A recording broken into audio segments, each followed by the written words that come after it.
All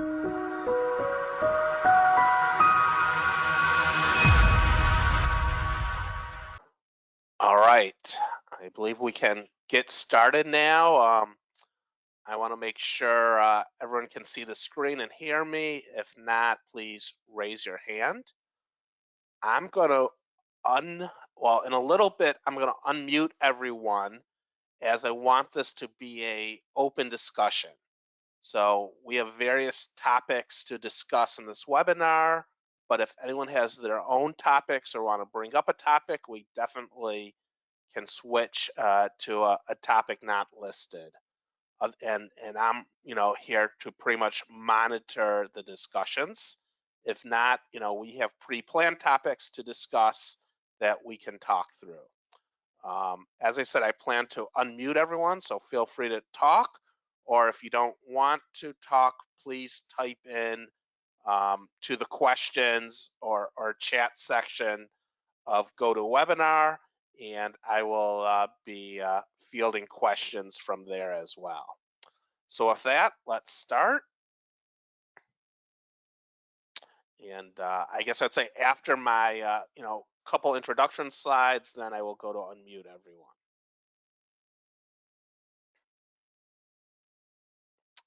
So quick, a little bit about XLM Solutions for those of you who do not know us. We're a PLM services and solutions company. We've been around since 2005. We've been mainly implementing the Dassault suite of products. So that's obviously 3DEXPERIENCE, formerly called Innovia. We do a lot of work with the SolidWorks PDM and managed solution, and then do work with some legacy products like Innovia Smart Team. We have tons of experience, under our belt. Over 500 projects worldwide. We have offices here in North America in the United States, in Toulouse, France, and in India, and brings tons of experience to the market. So we really pride ourselves in our expertise for both our business expertise around PLM and best practices in the industry, and technical expertise for actually doing the nut and bolts work for implementing and getting PLM solutions working.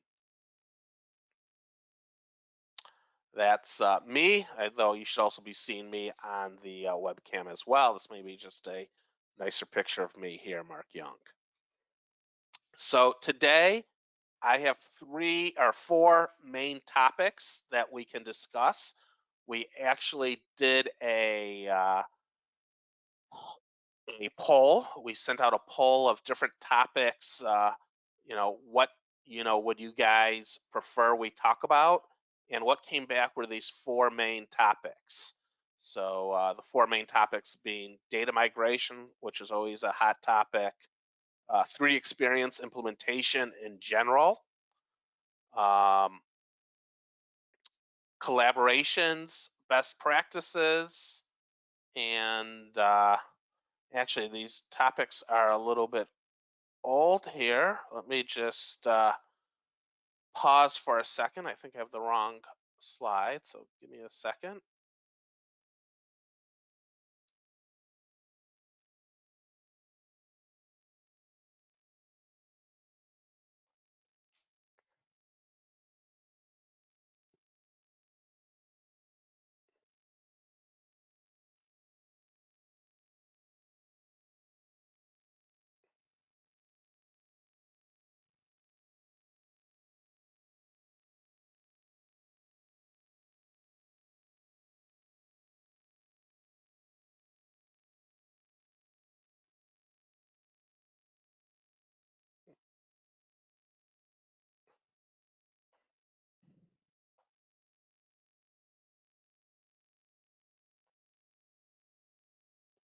All right, sorry about that.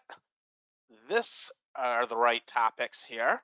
So similar, we're going to talk about data migration, collaboration best practices within 3DEXPERIENCE, different widgets and or data model customizations, and then discuss some key roles out there, per these trigrams. So now I am going to unmute everyone. If you want to, individually mute yourself, go ahead, but I'm unmuting everyone, and I'll start talking about topic one. But like I said, if anyone has any questions or comments, please speak up or type them into the questions box within a go to webinar. Otherwise, you'll just hear me talking a lot. And I would like to make this as interactive as possible. So the first topic is data migrations. Again, a lot of times, we get a lot of questions, comments around data migrations. We do a lot of data migrations into 3DEXPERIENCE from all different systems. So, we definitely have a lot of experience around it, and have done different webinars around this topic. Some of our comments around data migration are, the first one really relies around, if you're going to migrate data into 3DEXPERIENCE, you really need to understand, and this is extremely critical, if you have an on-premise environment or an on-cloud environment. And the first thing, goes without saying, is the reason we bring that up is the migration tools that are available for an on-cloud versus an on-premise environment are different.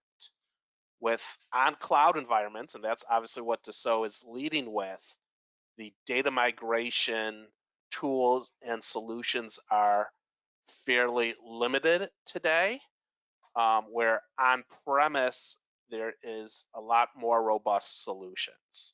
So, if you are a customer and looking to, pick a on-premise versus on-cloud version of 3DEXPERIENCE, data migration should be a key aspect in making that decision, and assuming you need to migrate data. And if you already have on-cloud or on-premise, then depending on what you have, as I said, the migration capabilities are different. So no comments yet. For on-cloud, really the Dassault in 2023X FDO3.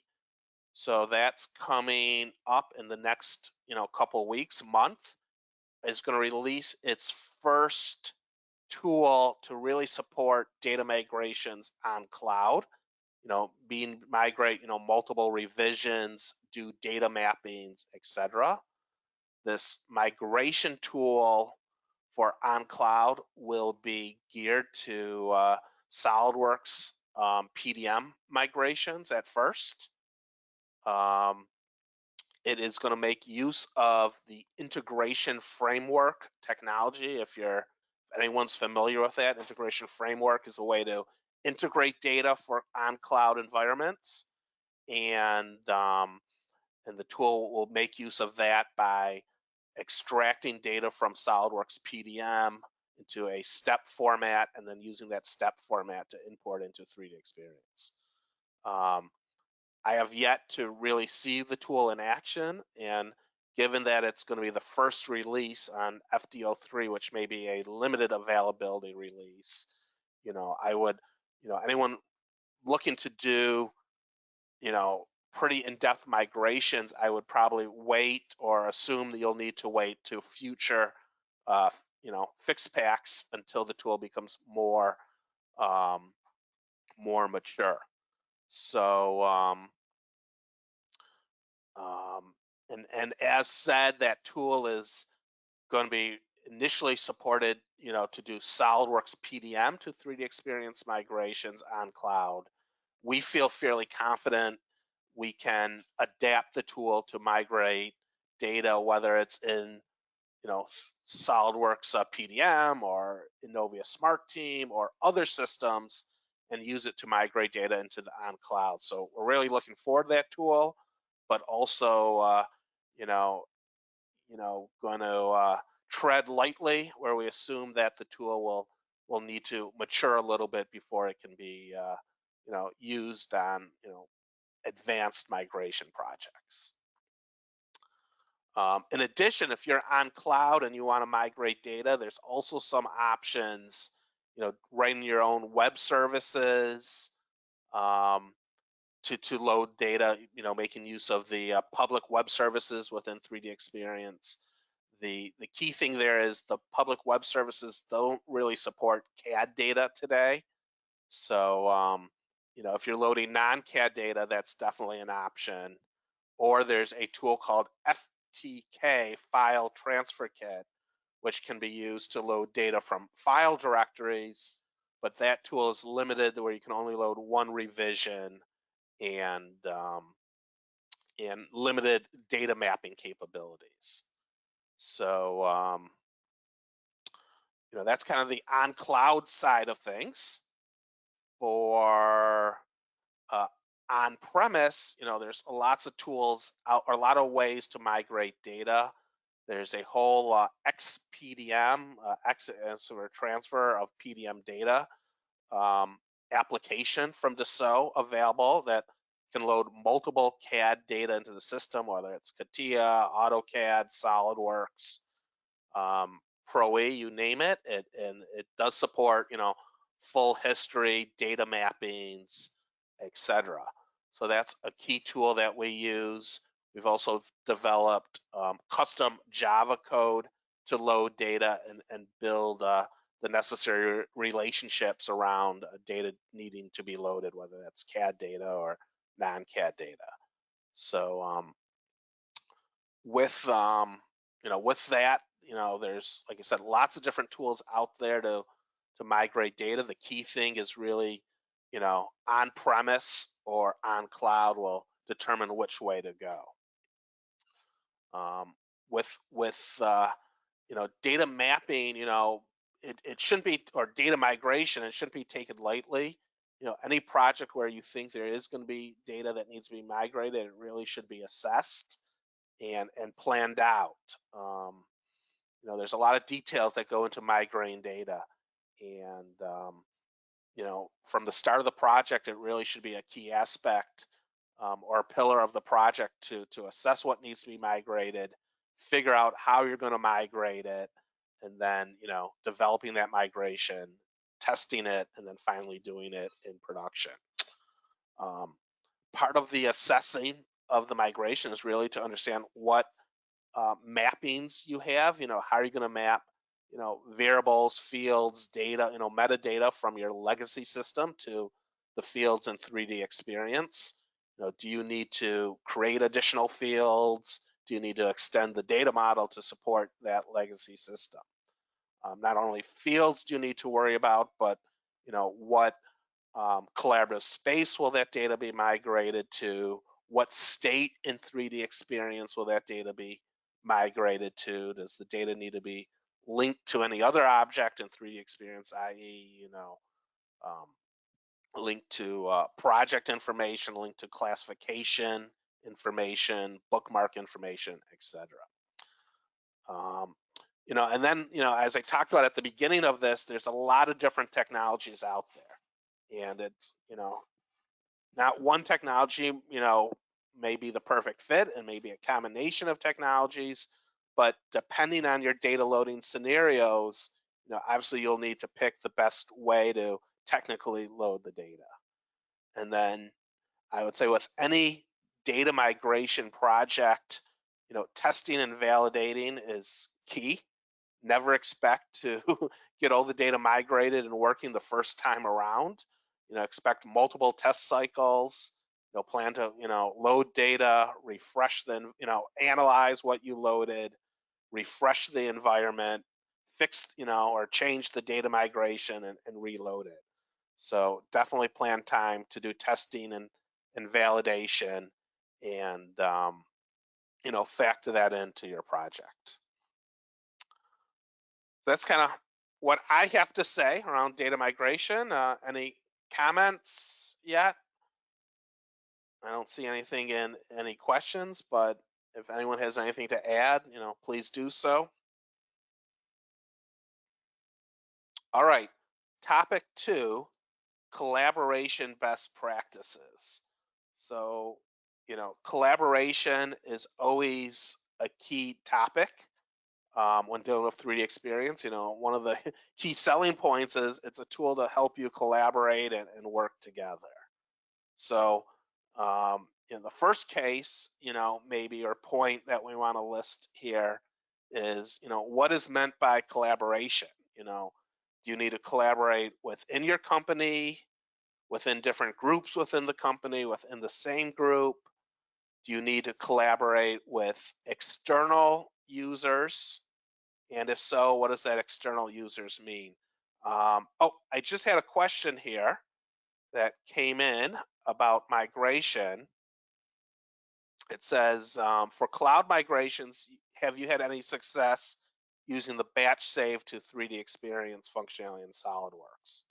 So for migrations to go back, there is a command within the SolidWorks per the integration where you can batch save data into 3D experience. And the answer is yes, we've used it before, but that batch save only loads one, revision of the data and doesn't let you do data mappings extensively. Now, obviously, if you set up data mappings already between properties in your CAD file or SolidWorks file to attributes in 3D Experience, it should pick those up. But you need to make sure the attributes already exist in the SolidWorks files and you have the mappings. So yes, we've used that tool, and that has worked, but it only loads the latest or only loads one revision of the data into 3D Experience and has limited mapping capabilities. Also load all the data into the in-work state.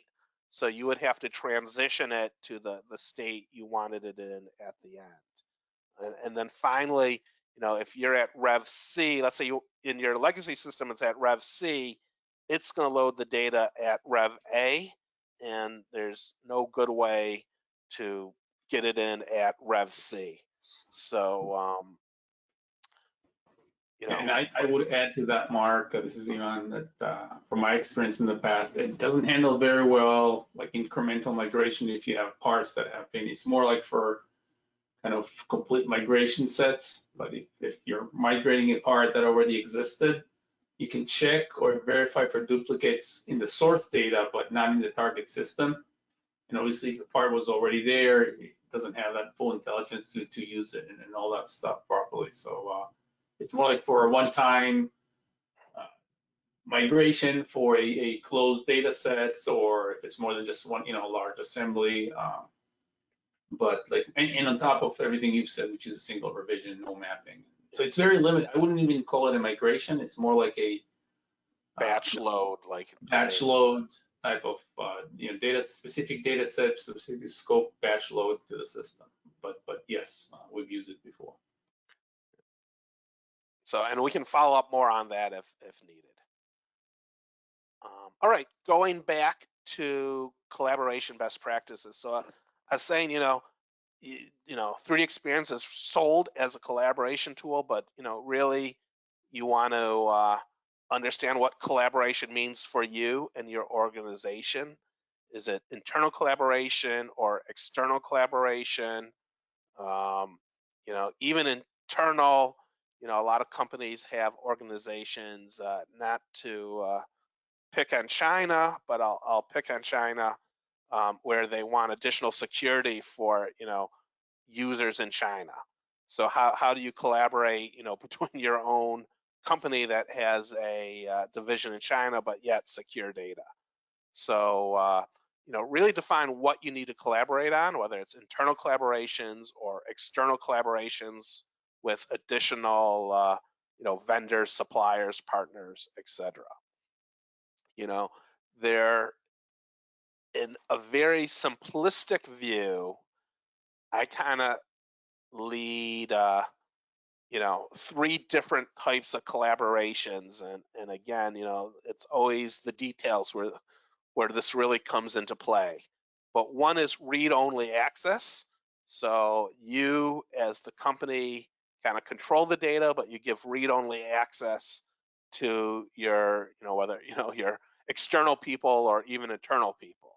And then there's, sub questions from read-only access. Is it only read-only to latest data, only release data? What should they be able to read and not read? But this is probably the most simplest type of collaboration. The next, joint design, and that be where you're working with people and you're co-designing something. And a lot of cases where we say joint design, you or they will have 3D experience, and you are creating accounts within your own 3D experience environment to let these external people in to do work.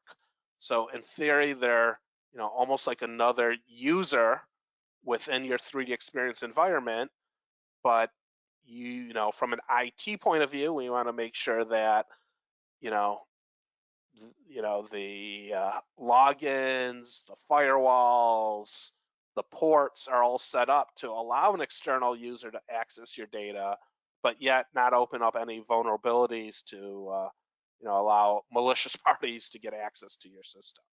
So there's an IT point that goes into it, and then also a permission point that goes into it. So now that they have access into your system, most likely they shouldn't have access to see all your data, only a subset of data. So how best do you, corner off or, put security around that subset of data where they can only access? So again, a lot of discussion and planning may have to go into that, both from a IT point of view and then a design security point of view within 3D Experience using the 3D Experience tools. And then lastly, I listed here exchange. It says exchange date, but it should be exchange data. In that case, you have 3D Experience. For various reasons, you're not going to give your supplier, vendors, or whoever access to your own 3D Experience platform, but you still want to exchange data with them. And in that case, there's concepts of kind of creating import and export packages. For example, in SolidWorks, you can create a export package of data that is in 3D Experience, send that export package to a supplier and vendor. They can open it, make changes, and then send you a package back, and then you can synchronize the changed data back into your environment. It's a pretty cool tool to exchange data back and forth with the changes. So that could be an option as well.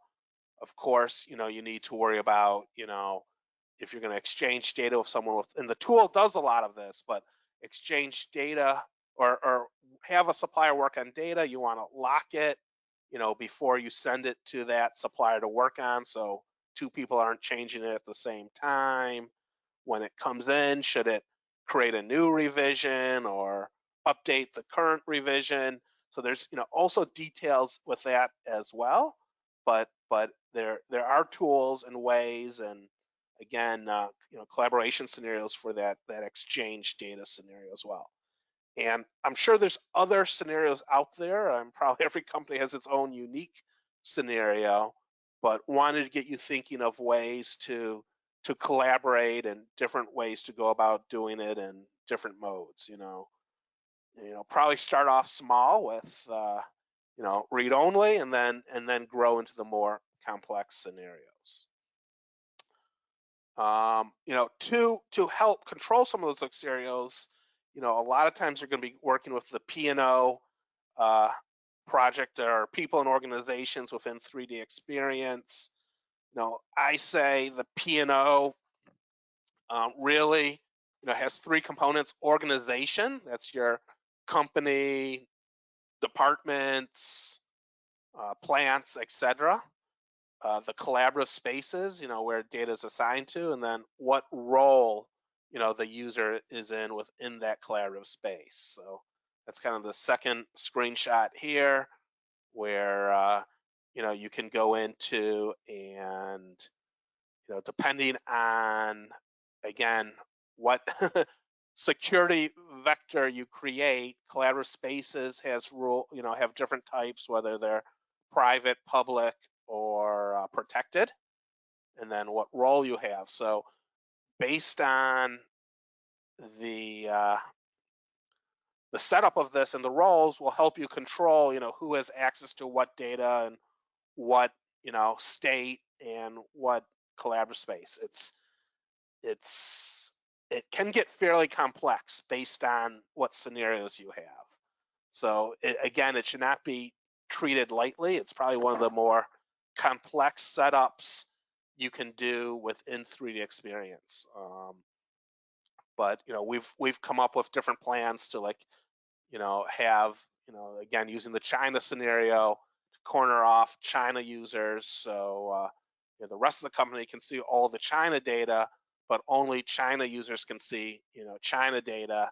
And then if a China user needed to access data outside of its collaborative space, for example, there's ways to provide that access to them on an as demand basis.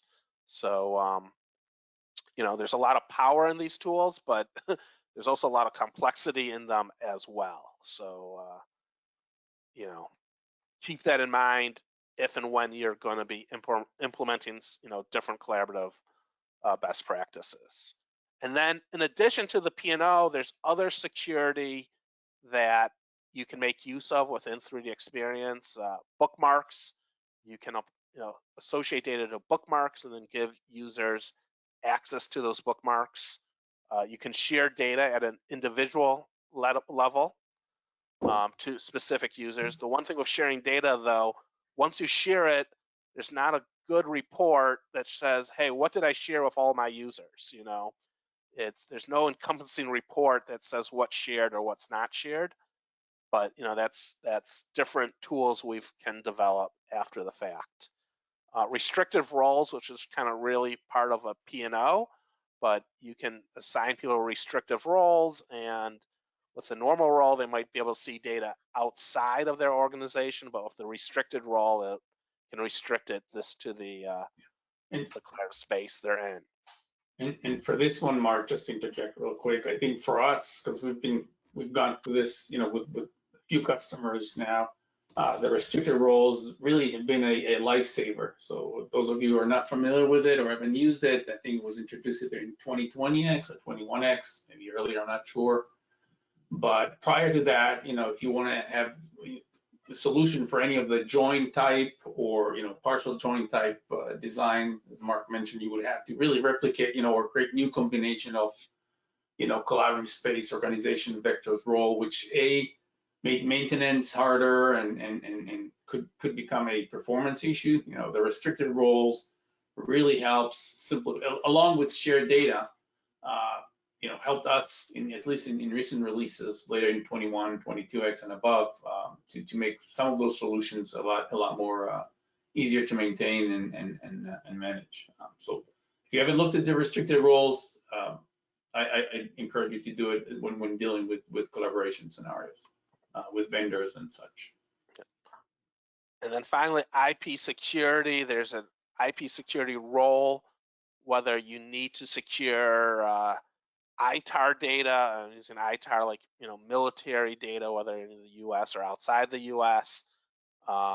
There's ways to restrict that. So if you had if you had two projects, one where you have U.S. and non-U.S. citizens working on it, I'm again going to use the term U.S., but this could go for any country, and then another project where only U.S. citizens could see the data, IP security can come in and set up those security rules to make sure data that has to be protected under ITAR or any other protective laws from the government, that it's secured to just the right people who can see it, whether that's based on citizenship or some other rules.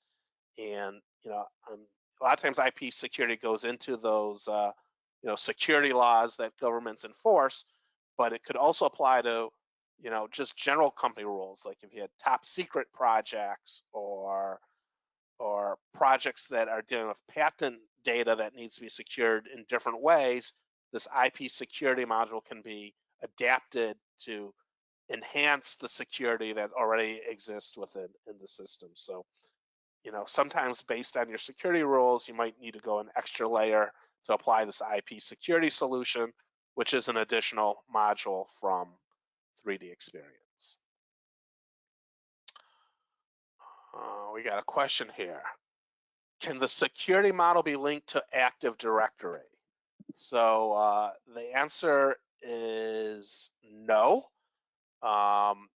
You can integrate logins with Active Directory, so have and again, this is dependent on on-premise versus on cloud. There's different ways to do it, but you can integrate your logins with Active Directory. So the same password that you use to connect to Windows will be the same password you use to connect to 3DEXPERIENCE and do some importing of users from Active Directory.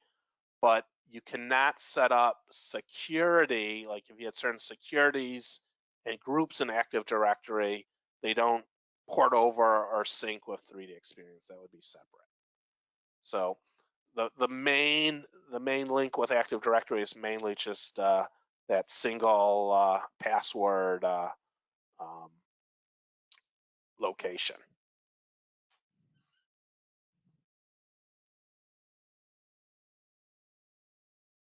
All right, any more questions, or I'll move on?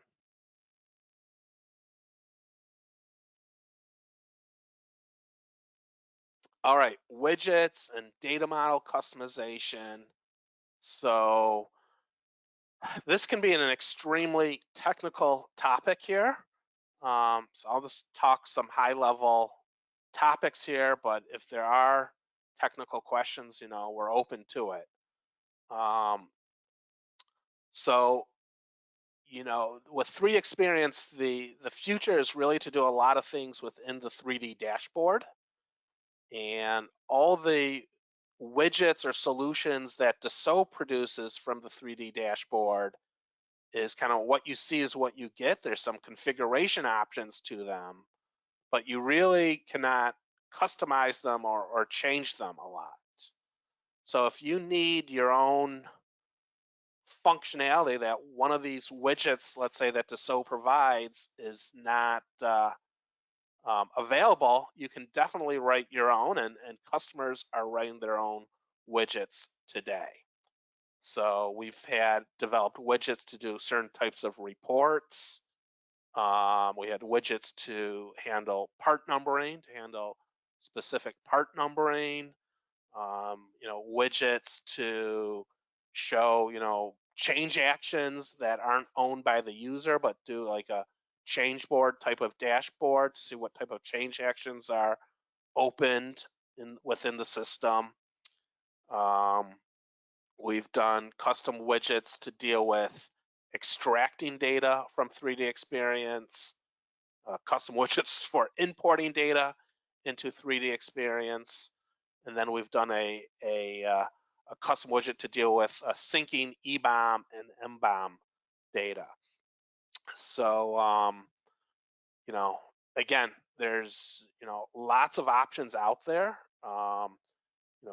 Again, Dassault, everyone says out of the box, but we really believe there's a balance between customization and configuration, and there is a lot of value in providing some custom solutions to doing some unique activities at your site. If you're continuously repeating something or making mistakes, each company has their own unique way of working, and if there's ways to automate that and save time, then there can be a lot of value in having your own custom solution. So, you know, we definitely can work with you on that if you want a custom widget or any other customization within the system. But there is definitely a balance of what you should and should not do.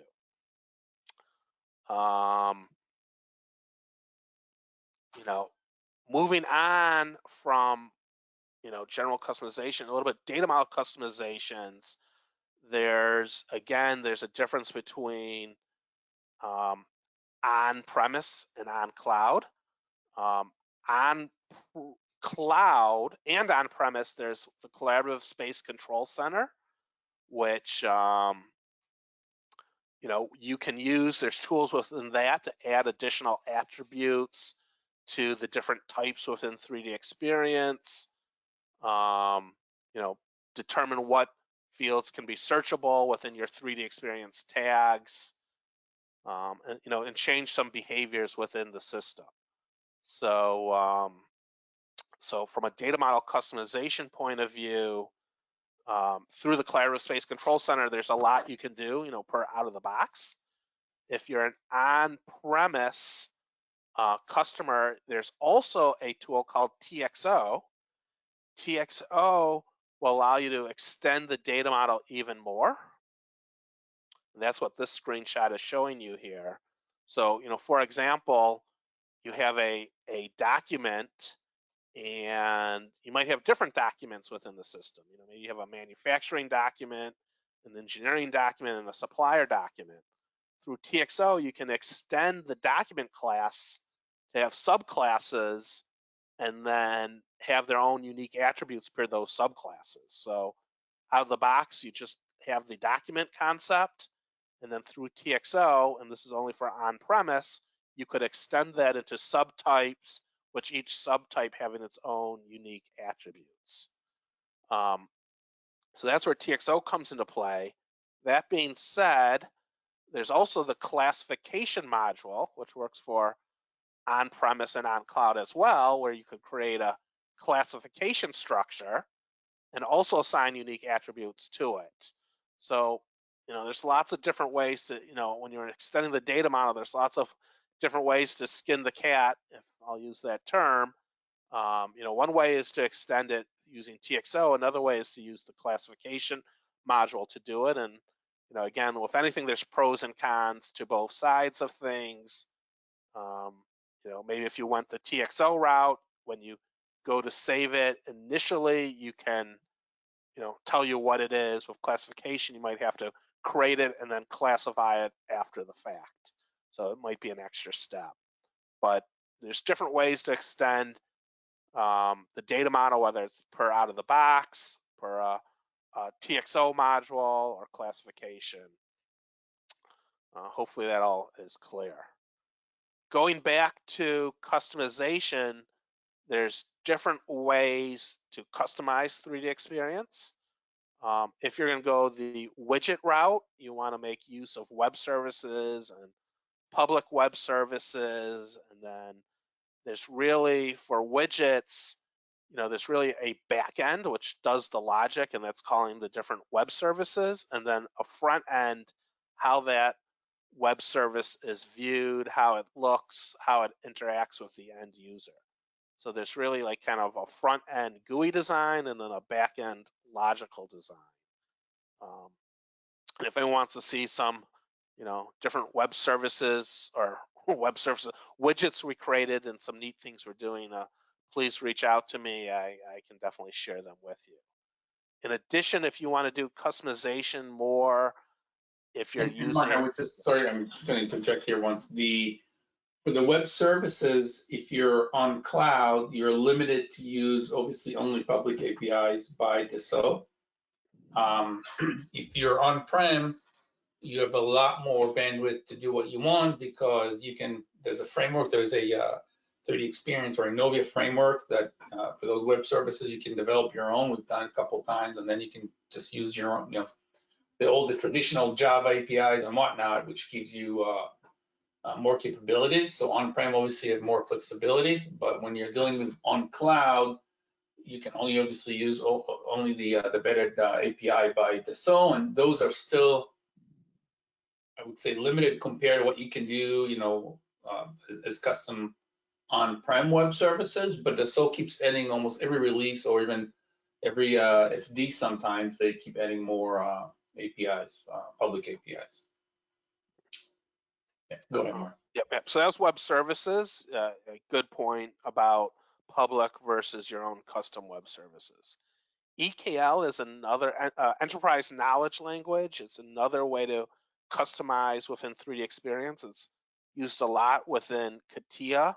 So if you're doing anything with CATIA 3DEXPERIENCE and want to customize that native client environment, then EKL definitely comes into play.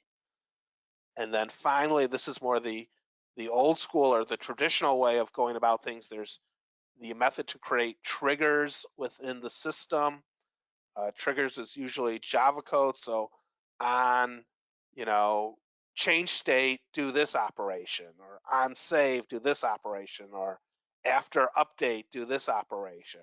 So based on an event within 3DEXPERIENCE, you can call a trigger to perform some type of automation. Triggers are really geared for on-premise environments only. EKL can be used for both on-premise and on cloud, and web services can be used, public web services can be used on cloud or on-premise, but private ones or custom ones can only be on-premise. So that kind of goes into my last bullet. If you are a cloud customer, some of the customizations are limited, but like Elon said, there's a lot of public web services today, so it's really making the cloud customizations less and less limited after each release. I'll move on to our last topic, unless anyone has any questions here.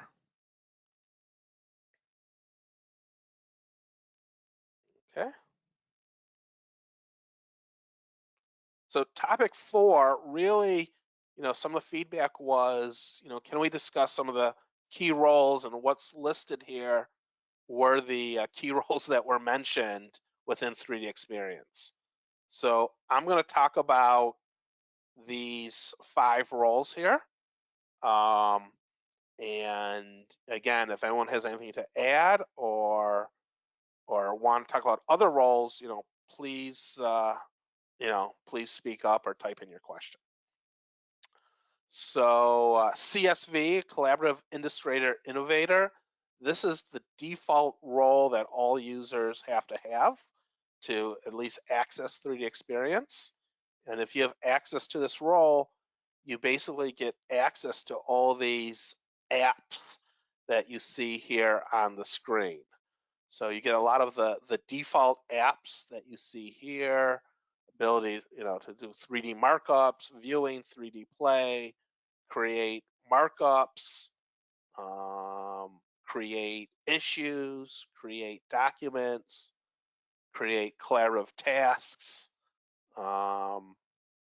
see project plans, not necessarily create projects, but see project plans, see classification and reuse data if you have that role, Microsoft Office integrations, etc. So, basically you can, view data, you can manage issues and documents, not necessarily CAD, and, approve data, etc. So this would be the standard role. There is a role called XEN, which stands for Product Release Engineer. And this is being shown in this screenshot up here. And again, if anyone wants to get into anything and see these in more depth, please let me know. I wasn't really set up to share these apps in more detail in a live session, but I definitely can do it. The engineering release really are geared for engineers that need to manage the EBOM, the bill of material. So, change quantities, add components, remove components. A lot of times the EBOM may get created initially from a mechanical CAD system, but additional non-modeled components need to be added to the E-BOM, or maybe different parts of the BOM are coming from different CAD systems. Through the engineering release engineer app, you can link those, different CAD BOMs together into one unified BOM, put electrical components on here, software, etc., non-modeled components. So the E-BOM is really geared to manage the bill of materials from an engineering point of view. So that's kind of the app you see here. Next, we had PAU, 3D Product Architect, and that's what you see here. To be frank, a lot of the functionality that you can do in XEN, you can do in PAU. There's some minor differences between the two. In PAU, you can visually view the 3D structure as well, where you can't do that in XEN. And you can do some placements. So there's some mechanisms to actually move and place, CAD geometry, not at a finite level, but at a rough level as well in 3D Product Architect. So probably there's 90% at least the same. There's also a little bit of a price difference. I think XEN's a little bit cheaper, but these roles are very, very similar, with the main thing, 3D Product Architect, you can view and do some placements, movements of parts.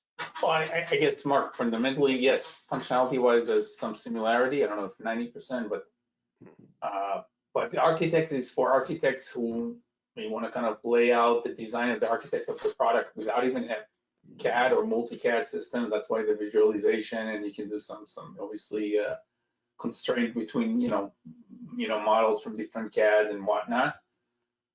Then, as Mark said, is more, even though the SO do not address it as BOM, it's really more BOM management. So you would have things like material, cut material, raw materials, spare parts, stuff like that are collapsing quantities, things like that. That's more BOM functionality.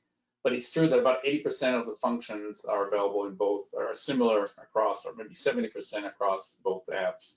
But one is more for the architect, and the other is more for BOM management and downstream, application. Okay, thanks, Elon.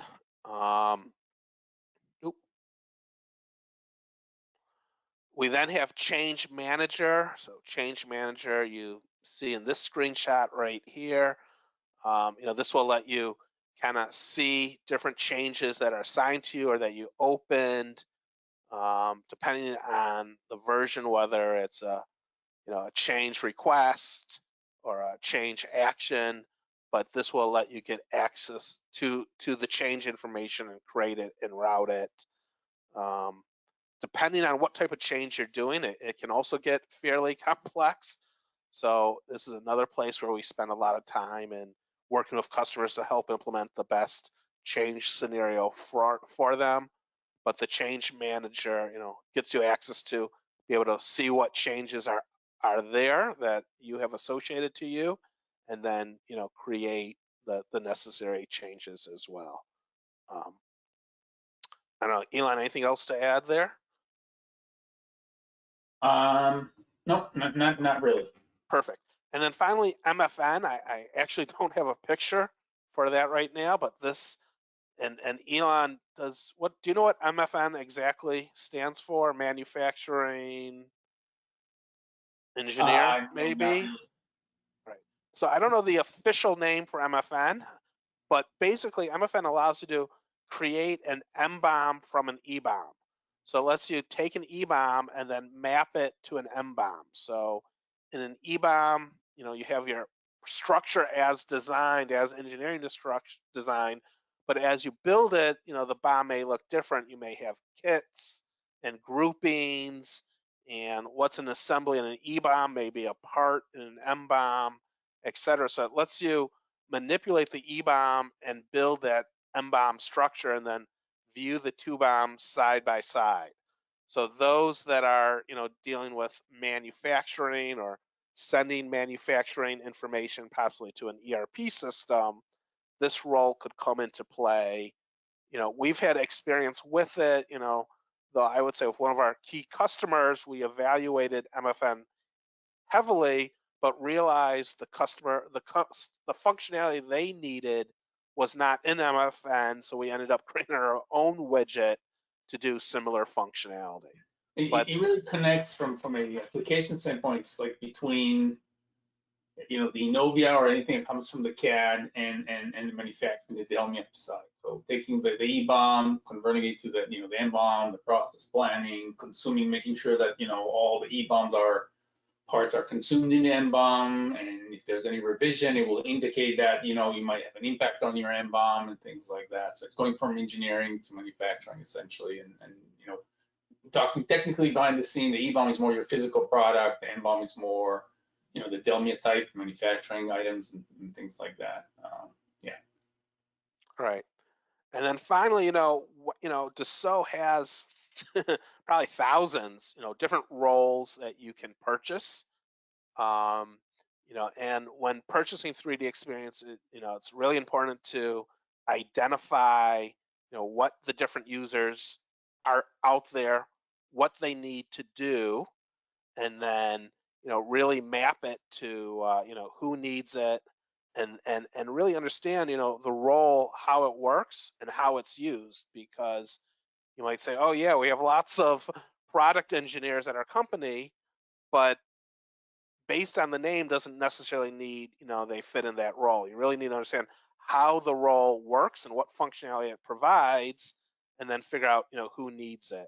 So, the great example is XEN and PAU. Like Elon said, it's, whether it's 70, 80% the same, but why would you buy one or the other? And, maybe certain users would get one and certain users would get the other. So really, on the onset of purchasing 3DEXPERIENCE, a good assessment should be done to really understand you know uh, what users you have, what roles they need, how they're going to use that role, when are they going to need it, etc., to best pick that software matrix to fit your company. So this is, again, just a very high level discussion on roles, but again, a lot of time could be spent to assess, how you need to operate, and then what roles is the best fit for your company. All right, any questions, any more questions on this topic? I don't see any. So then in conclusion, I'll say, please reach out to us if you have any topics. We're definitely here to work with you. Definitely, we have a quarterly newsletter that comes out. You can go to xlmsolutions.com and right at the top, sign up for it. If you want to look at any of our old newsletters, again, you can reference that from our website as well. We do extensive blogging. So normally we're promoting our blogs on LinkedIn. If you're connected with me, you should see social media posts about them. But you can also go to our website to read our blogs. And then again, we have a YouTube channel. Not sure why the URL is not there, but for the the YouTube channel, again, we have a lot of videos out there. And again, if you're connected to me through LinkedIn, I definitely post whenever a new YouTube video is out as well. So lots of ways to reach out to us. If you have any questions, comments, etc., please reach out to me, myoung at xlmsolutions.com, and happy to talk to you guys in a more one-on-one level. A couple questions did come in just now, though, so let's bring those up. Here's one, a more technical one on widgets. For widget REST services, where would we find a lot of available REST services? Is there a more complete source than the Dassault Developer Assistant? So Unfortunately, no. The best place to go is the documentation from Dassault, and looking what's out there and seeing what's out there. That's where we go, though, we spend a lot of time, you know, per our own experience and expertise, taking the Dassault documentation and figuring out what it really means or how to really make it work. So there's a lot of, just additional time that goes on top of it. The documentation probably could be improved in a lot of ways, but unfortunately, there's not really any other place to go Yeah. for And that. I would add, there's still some issues with the documentation here and there, although Dassault keeps fixing it. In addition, I mean, they have a fairly decent documentation for their APIs, and really, they document what's available. It's also, if you can see based on the format, you can export the open API. There's a link at the bottom of the website, the references in their website, and then you can open it, and there's different apps that will. I think it's free. The open API. There's like free apps out there that will try to build it into whatever you're using, Python, C#, Java. They're not always complete the way they design their APIs. They're not always complete code. So like Mark said, you need a lot of experience and trial and errors. But that's something that we've found to be useful. But yes, it's limited to their documentation. We're always happy to work with you. Yeah. If you have any questions, let Mark know. And next question is PDM capable? In PDM, can be able to migrate to 3DEXPERIENCE work platform. So I assume that means if you have SOLIDWORKS PDM, can you migrate that to 3DEXPERIENCE Works? And as mentioned, there should be a tool coming out in FD03 of 3DEXPERIENCE Works 2023X to do that, but it's going to be an initial tool and limited released. So I wouldn't count on it working 100%, but there should be a tool to allow you to start doing that in the next FD release. This goes back to widgets and REST. Is there a REST web service to get a 3D model? So I don't know out of the box. This is where I say Dassault is not making the CAD web services public. So a 3D model kind of deals with the CAD integration. So I'm not sure if that's available today. Definitely there's web services. Cloud. Yeah, to download. On cloud, it's not available. On premise, we could write our own custom web service to do it. But there's no public web service today. Obviously, there's public web services to download documents, but I'm not sure if there's one to download a 3D model. I don't think that's the case, but we could discuss offline or look into it more. Going back to SOLIDWORKS PDM and migration. It says, can SOLIDWORKS PDM be migrated to 3DEXPERIENCE CATIA portfolio? I don't know if that means migrating like the SOLIDWORKS PDM data into 3DEXPERIENCE or converting the SOLIDWORKS to CATIA, or more from a license point of view of exchanging SOLIDWORKS PDM licenses for CATIA 3DEXPERIENCE licenses. Technically there's some things that can be done from a business side. Obviously we would need to deal with Dassault or the local sales channel. If we need to talk about that more, let's take that offline. And then 3DEXPERIENCE Works. So 3DEXPERIENCE Works is like 3DEXPERIENCE on cloud. It's just geared to the SOLIDWORKS channel.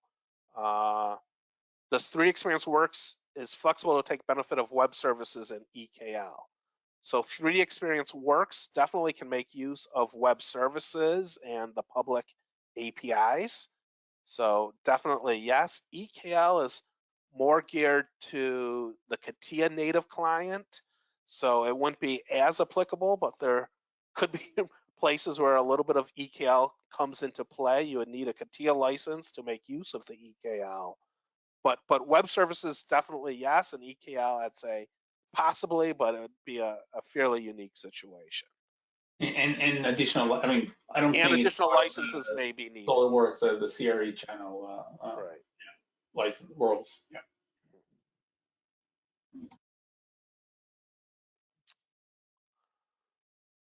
All right, that looks like all the questions for now. Once again, thank you very much. We will, be sending a follow-up email, review of this webinar. But if anyone, has any additional questions, please get a hold of me. Hopefully, you all have my contact information. And thank you for attending. We also, I guess, one more announcement. We will be doing a couple more webinars on specific topics like data migrations, integrations, and customizations in the coming months.